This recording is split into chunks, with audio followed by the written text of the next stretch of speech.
Welcome back to my channel Short Trade. और आगे बढ़ने से पहले आपसे रिक्वेस्ट करूंगा सब्सक्राइब ज़रूर से कर लीजिएगा, क्योंकि इस तरह की इन्फॉर्मेशन आपको इस चैनल पर डेली बेसिस पर मिलती रहती है। देखो, आज का जो स्टॉक है वो केमिकल सेक्टर का स्टॉक है और इस स्टॉक में एक बड़ी गिरावट देखने को मिल रही है। और किसी भी स्टॉक में गिरावट देखने को मिलती है तो ज़्यादातर केसेस में तो ये होता है कि उस स्टॉक में कुछ ना कुछ न्यूज़ है जिसकी वजह से तेज़ी आ रही है, गिरावट आ रही है। अब इसमें गिरावट है और इस गिरावट के पीछे एक रीज़न है। अब वो रीज़न के बेस पर स्टॉक में टेम्परेरी गिरावट होगी या आगे ये गिरावट कंटिन्यू रहने वाली है, इसके बारे में हम डिस्कस करने वाले हैं। अगर आपके पास ये स्टॉक है तो कमेंट करके ज़रूर से बताना, जिसका नाम है जेबी केमिकल्स एंड फार्मास्यूटिकल्स लिमिटेड। 16 रुपये के आसपास का स्टॉक। और आप देख सकते हैं आज इसमें 6% के समथिंग की गिरावट देखने को मिली है। इवन पिछले 5 दिन का चार्ट देखेंगे तो लगभग 2% के समथिंग की गिरावट है।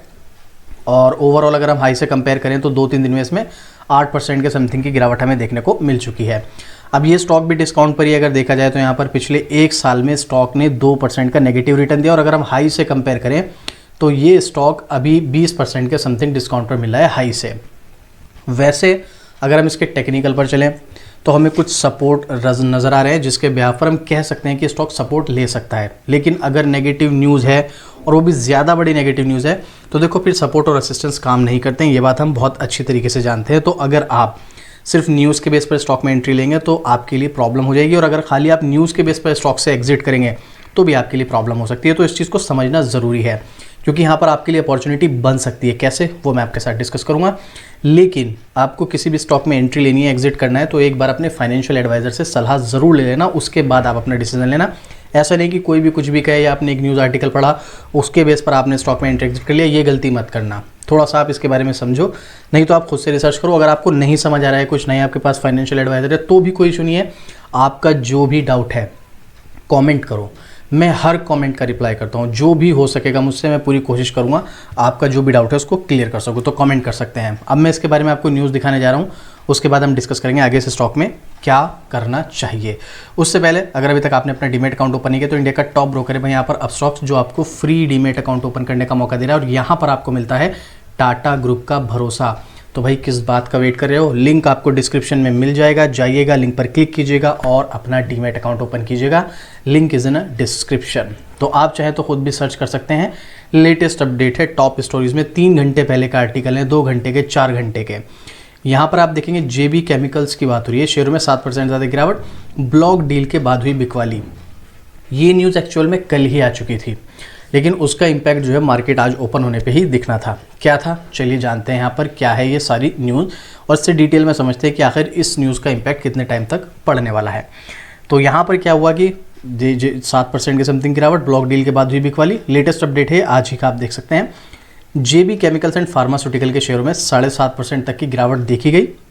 ये गिरावट KKR और इसकी को यूनिट ताऊ इन्वेस्टमेंट होल्डिंग्स की ओर से 5.78% का स्टेक जो है उन्होंने सेल किया है, उसके बाद आई है।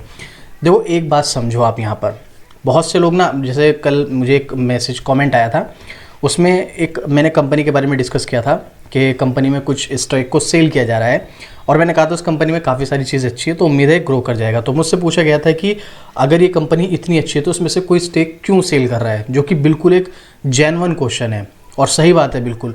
अगर कंपनी एक्चुअल में अच्छी है तो उसमें से कोई स्टेक क्यों सेल करेगा, ये क्वेश्चन बनता है। आप एक चीज़ ध्यान रखो, आप मार्केट में काम करते हो, आपको कितना टाइम हो गया, आप मुझे कमेंट करके बताइएगा।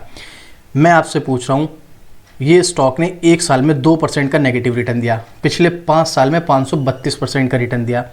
अब मैं आपसे पूछ रहा हूँ, आप मुझे ये एक बात बताइएगा, 5 साल में जिन लोगों ने होल्ड किया उनका पैसा 6 गुना हो गया यहाँ पर। अब उनका व्यू था कि मैं 5 गुना पैसा करके निकल जाऊँगा। जैसे मान लो मैंने यहाँ पर स्टॉक को बाई किया था 250 रुपये पर, और मैंने सोचा था कि जैसे मेरा पैसा 5 गुना होगा, 3 साल, 4 साल, 5 साल में मैं यहाँ से एग्जिट हो जाऊँगा। अब यहाँ पर मेरा पैसा 5 गुना हो गया, मैं क्या करूँगा, यहाँ से एग्जिट हो जाऊँगा। हो सकता है मैं यहाँ पर अपनी टाइमिंग बढ़ा दूँ कि नहीं अब मेरा 10 गुना होगा पैसा तो मैं निकालूंगा, लेकिन मैंने 5 गुना का टारगेट तय किया था। अब मेरा यहाँ पर 5 गुना पैसा बन गया तो मैं तो यहाँ से एग्जिट हो जाऊँगा। लेकिन इसका मतलब ये थोड़ी है कि मैं यहाँ से एग्जिट हो रहा हूँ तो इस स्टॉक में कोई कमी है। आप बताओ खुद कमेंट करके।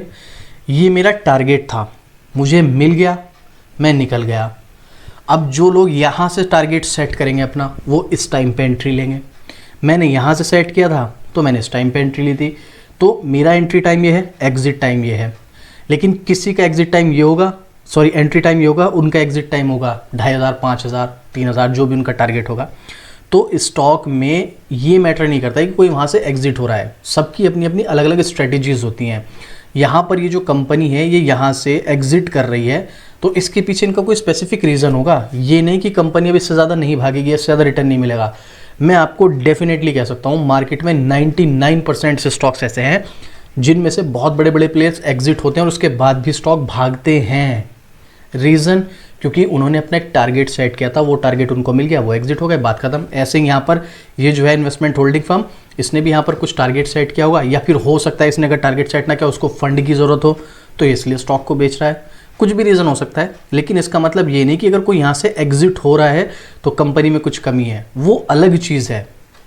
वो तो आपको वैसे ही पता चल जाएगा, किसी कंपनी में कोई प्रॉब्लम होगी, हर तरफ आपको उसकी न्यूज़ आर्टिकल देखने को मिल जाएंगे। हाँ, वहाँ पर तो मैं भी मानता हूँ कि उस कंपनी में कोई न्यूज़ आ रही है और बड़ी बड़ी होल्डिंग फर्म्स उसमें से एग्जिट कर रही हैं, तो वहाँ पे गड़बड़ है। लेकिन यहाँ पर जब कुछ भी नहीं नज़र आ रहा है, सिंपल सी बस एक कंपनी जो यहाँ से एग्जिट हो रही है, तो फिर इतना बड़ा इशू यहाँ पर मुझे नज़र नहीं आता है। बाकी तो देखो सबका अपना अपना ओपिनियन होता है भाई, जो भी किसी को एंट्री लेनी है, किसी को एग्जिट करनी है, बट हम ये नहीं कह सकते कि अगर यहाँ पर किसी ने एग्जिट किया तो इस कंपनी में कोई कमी है।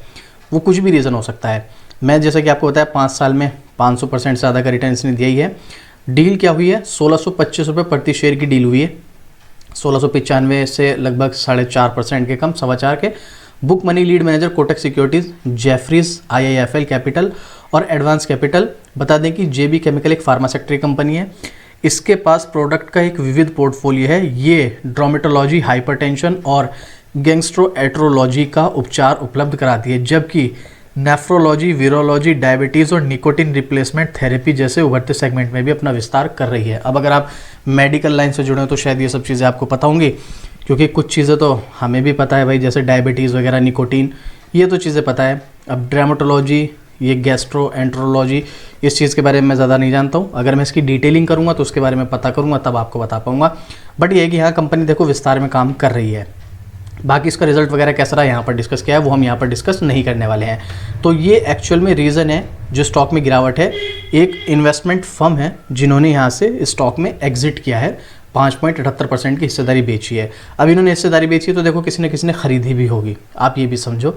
आप देखेंगे 25,000 करोड़ का मार्केट कैप है, कंपनी प्रॉफिट मेकिंग है, अपने शेयर होल्डर्स को डिविडेंड भी प्रोवाइड कराती है। इसके अलावा यहाँ पर आप देखिएगा, सबसे पहली चीज़ तो ये है कि कंपनी अगर खुद कमा रही है तो देखो भाई आप भी कमाओगे, और इसका अर्निंग पर शेयर भी बहुत ज़बरदस्त है, 41 रुपये 21 पैसे का ज़बरदस्त अर्निंग पर शेयर हमें यहाँ पर देखने को मिल रहा है। कंपनी की सेल्स ग्रोथ भी अच्छी मेंटेन है, प्रॉफिट ग्रोथ भी अच्छी मेंटेन है, और स्टॉक प्राइस CAGR भी मेंटेन है, बस लास्ट ईयर का छोड़ के। बाकी रिटर्न ऑन इक्विटी भी इसकी ज़बरदस्त है। मैं अभी इसकी तारीफ़ें नहीं कर रहा हूँ, बहुत सारी चीज़ें और भी देखनी बाकी हैं, तो कुछ बेसिक फाइनेंशियल बता रहा हूँ।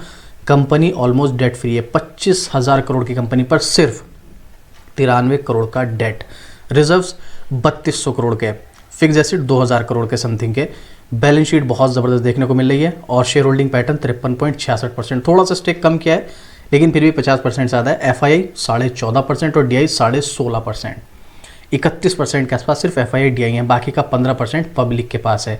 मैं कोई मोटिवेट नहीं कर रहा हूँ, लेकिन हाँ ये यहाँ पर सेल क्या है, इसका इम्पैक्ट 1-2 दिन से ज़्यादा मुझे तो नहीं लगता पड़ने वाला है।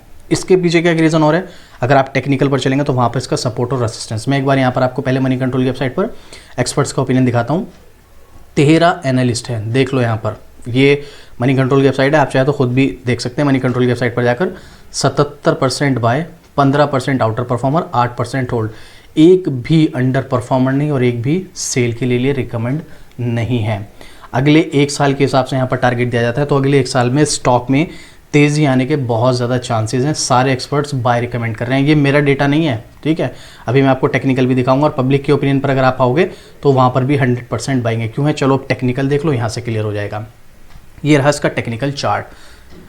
वैसे तो देखो मैं आपको ये बता दूँ, स्टॉक अभी थोड़ा टाइम के लिए आपको परेशान कर सकता है इस रेंज के बीच में, ये मैं आपको पहले क्लियर बता दूँ। रीज़न है, देखो स्टॉक कंसोलिडेट चल रहा है। अब ये स्टॉक में गिरावट है ना, ये इसका एक सपोर्ट लेवल है जो कि लगभग 1500 रुपये के आसपास का है, 1600 पर स्टॉक का प्राइस चल रहा है। अगर ये गिरता भी है किसी वजह से, देखो कितना वॉल्यूम आया है आज, इसका ज़बरदस्त वॉल्यूम है यहाँ पर, ठीक है। अगर ये किसी वजह से गिरता भी है तो यहाँ पर एक अच्छा सपोर्ट है, इससे 1500 से नीचे शायद ये नहीं जाएगा।